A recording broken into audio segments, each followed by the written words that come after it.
So I have a collection of Japanese knives, all ranging from smaller to larger, depending on what you're doing with the actual knife. Petties to slicing knives to jihikis.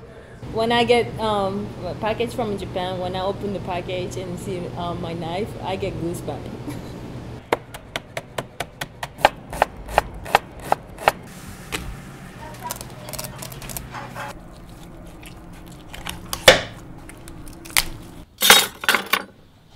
I'm Kevin Rathburn. Kevin Rathburn Steak, Rathbun's and Krog Bar.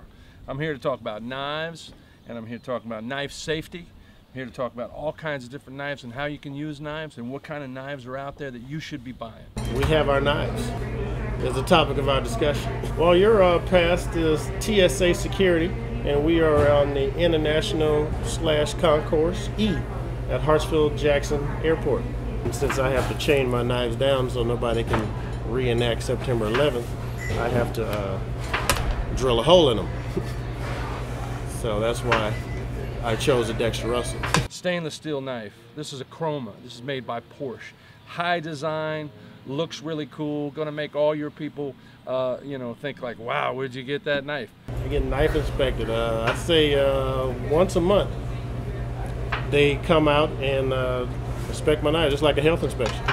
They count every single knife that we have. We have a lot of knives because they're all useful in different ways. I wouldn't use a paring knife to cut up a butternut squash in the same respect as I wouldn't use a cleaver to dice ginger. So here we got veal bones, okay? We make veal stock, we make demi-glace. This is a old French way of doing things, okay? We roast the bones, we chop up the bones. If we got a bandsaw, we're using a bandsaw, but today we're using a Dexter cleaver, okay? The Dexter cleaver is heavy, it does a lot of the work for you, and that's what we're doing. So we're just basically, we want to chop some of these up. We want to make them a little smaller, you know what I mean? That's what happens. So you just keep on chopping them just like that, right? And you keep broken down. Now, it takes a little bit of work, but they're still pretty fun to get at, okay?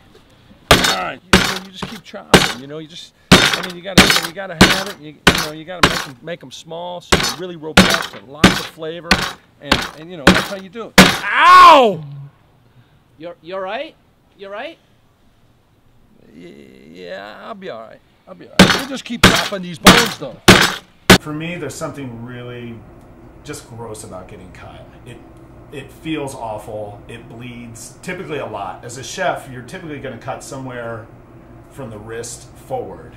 There's a lot of blood vessels there, so it's going to be a mess. All of my knives, I'm very happy with them.